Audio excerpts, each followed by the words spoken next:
Julian? Good. How y'all do? Sorry. How are both of you doing today? We good, man. You good, brother? Yeah, I'm good. It's just parenting. That's all I gotta say. But Uh-huh. I Hey, it's all understand. right, I man. feel that. I Trials and feel that. tribulations, man. You good, brother. You alive and well, and you know what I'm saying? You on Zoom with us, brother. What's up?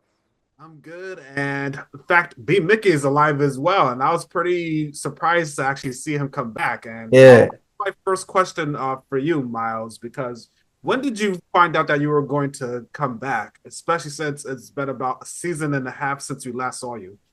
Um, so we filmed last year. I believe filming began what, March, Da Vinci? Yeah, something like that. I think. Yeah. So I found out about 2 months, but probably before filming that I was going to be coming back. They wanted me to come back, and we are going to be start filming. And I was, of course, excited just to see everybody again that I've been working with for the past, 3 years. And BMF was been one of the most phenomenal and amazing experiences working on. Like out of all the sets I've worked on. So I was, very anxious to be back on set and see everybody, man. So it was fun. Awesome. Eventually, we see Meech and his brother in Mexico at the end of the last season, and that's another surprise for me because I didn't think we'll see the two characters back up there. So, what was it like to go back there for this season? How much it will tie into the entire plot as a whole? It was amazing to like. I think this season was so dope, telling the story from the past in Mexico, and then in the present, and then this puzzle piece that you get as the series goes, and you start to unravel some things. It was amazing, and we found a way to create Mexico in Georgia, which was like fire. Tell them about that though. Yeah, we actually like never. We was in the U.S. like we were in the Bro, South. what? Like, Yeah, they had rented out like a yeah, couple tons of sand. They dumped it all around a barn, rented some horses, yeah. and So yeah, facts. So shout out to the designers, the producers, the production, like the locations guy. They did their thing to create Mexico and that. And that was like really tough because Mexico was a character in itself. But it was fire, man. It was dope to tell the story from two different storylines that's coming together. I always love watching movies like that, TV shows like that. So I was very excited. And of course, we had the cast coming back from season one. Man, it was fire. Had I not found out that you guys told me it was filmed in Atlanta, I would never have told the difference between there and Mexico. Dang, we shouldn't have said nothing. Now, Miles, with Big Mickey coming back, what are some plot points you want fans to expect, not only for your character, but the others that he's going to be interacting with? um expect to see more of a man in B Mickey rather than, the little boy that we were introduced to. Um, he has, a love interest, another love interest introduced to him now, and that's playing to the element of him losing Kato. And now he's reintroducing another woman into his life.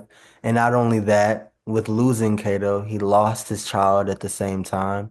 Now he has another child. So now we're seeing how he, maneuvers, what I'm saying, navigates through just having a family that isn't necessarily the first, you know? So that was a little bit challenging for me because I kind of felt for my character for once in the show. Um, so yeah, there's a lot of mental psychological warfare going on with him. Um, but while being introduced to new things at the same time and becoming the man that he is. So Mhm. Vinci, we saw Southwest T in the love triangle in the last season, and I could tell you probably had enough of it for this guy. So, how much more intensify is that going to get for this upcoming season? I think it kind of like settles. Everyone's begin to just accept the reality and go about their own way in that reality, and then just be cordial You know, I think he has a way of, you know, he pulled it off. He pulled it off. I don't know how he pulled it off, but he did. And we also get a glimpse of what's to come, especially with the 1995 Source Awards. I watched it in real time way back then, and I knew how much it affected the hip hop landscape. So, You was around back then. How old are you? I'm beyond 30 years old, I'll tell you that. Oh, okay. Oh. Yeah, you got us, King Julian. We thought. Get it all the time, trust me. People still think I'm either 12 years old or I'm an undercover cop somewhere. Yeah, you the fans for sure. So going to my question, how much of an impact this will be for this season for BMF, if both of you could tell? You said how much of an impact will it be for? The season overall, since this award show was a pivotal moment for hip hop. Oh, Oh, I mean, I feel like there's a certain generation and age group that love this show because of what's involved in it. yeah. It's all the way down to the cars, to the hairstyles, to what I'm saying, to different award shows.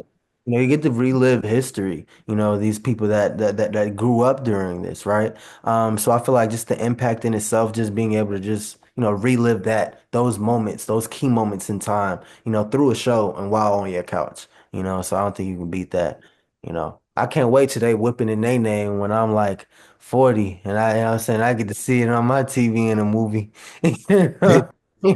Back in my day, you don't know how we used to. He's like, you know what I mean? Get up in here, yeah, uh-huh. How about you, Da Vinci? Yeah, it's super impactful, and I think that's a moment. The Soul Train Awards is a moment in history, like to where BMF is just like become so ingrained in hip hop, like that. I think that seals the deal for them. So it's definitely influential. It's definitely impactful, and that's like I feel like award shows back then was like the real social media, and that really like made them known on a different level. Thanks to both of you for your time today. I can't wait for everybody to check out this upcoming season of BMF. And again, trust me, I'm way beyond 30 years old. Oh man, appreciate you, Julie. All right, Russell. Last year, when we had the premiere of the third season of BMF in New York City, you mentioned that it's a lot of family bonding between yourself and also the cast. And now, what I see for season 4, it's starting to feel like that the family, y'all trying to do as much as y'all can to keep the family together for your characters. So, could you walk me through what was that process like mentally for you? Well, I think this is just the process of that is just a realization that that train has left the station, quite honestly. You know what I mean? And we tried to move heaven and earth to make that happen, but the inevitable happened is everybody grows up, everybody comes of age, everybody wants to be an individual, everybody wants to be their own man or woman, and everybody wants to be on their own accord. And so that was the inevitability that happens in season 4. And again, because of the humble beginnings that they had as a family, um, it's almost like it was inevitable. You know what I mean? And so we're just seeing all of that play out this season, which will make for a very interesting and tasty 4th season. Michole, would you like to add to that too?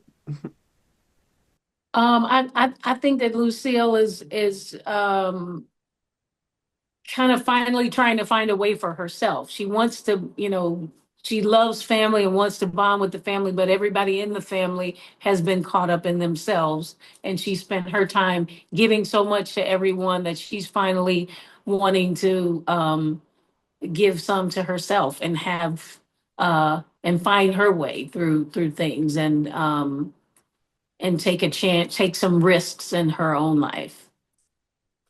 And I remember also in the last season too, when the guy came in there with flowers, and then next thing you know, the dad told this guy to get out. And I thought to myself, no way that would fly in real life.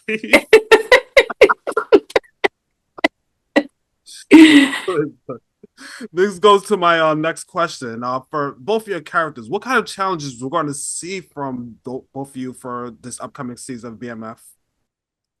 What kind of challenges you said? Yes. I'll say for Lucille, I think she's really very full of a lot of stuff, and she's just starting to explode with things, and yeah, she's just kind of bursting at the seams, and some things are coming out not the nicest way as she figures all this stuff out and tries to create a better life for herself. How about you? Yeah, no, I think for Charles, this is about dealing with his internal struggle, internal conflict of inadequacy, you know, and I think he's just trying to find that can he measure up, and if so, where does he measure up, and where does that present itself, and you know, can he deliver what's necessary for himself, but also for his family. What I also liked about the last season is how much of the historical footage that was used to carry the story over for a lot of the plots, like the Detroit riots, the Red Dogs, and also what's going to happen with the Olympics that was happening in Atlanta. So, how much more of that we're going to see for this season? Well, I mean, I think it's all in there. I mean, all the stuff that we know that was happening, you know, in Atlanta at that time is going to be very prescient in the story. I mean, because you know, you got to think like that all these things are converging, which was helping to make Atlanta the place to be. You know what I mean? In the early mid late '90s, when you're talking about obviously the Olympics, which shone a big spotlight on Atlanta, but also then when we're dealing with the music, you know, when we're talking about Jermaine Dupri and Usher and Goody Mob and all these artists that were coming out of Atlanta as well, that were really just setting the place ablaze. And so there's the crooked and the straight, there's the good and the bad with that too, you know. But I think that all that helps sort of you know, just sort of bring out the story as Atlanta is a real backdrop, much like Detroit was in the first couple seasons. My final one for the both of you: are there any episodes that really stand out for you that you want fans to look forward to for this upcoming season of BMF? Yeah, episode 2 that I directed. Check it out. Oh, awesome. That's my favorite. No. I bet that was quite interesting to direct an episode for you, was it? It was second time around, but I found it very satisfying. Very satisfying. How about you, Michole? That's one of my favorites too. I have a little special moment in there that I really enjoyed very much. And also it's always great working with Russell. It's been really inspiring watching him direct and stuff, and watching the changes that he's made just as a director and as an actor, to see, you know, all the things that he's informed by as the director, and how it changes his acting. It is really it's so great to see. So anyway, that's one of my favorites. 406 is also one of my favorites, and I think 403. I hope the both of y'all enjoy the rest of your day today. I know you have a very long day, speak with a lot of different reporters. Yes. Thank you, Julian. Thank you so much, Julian.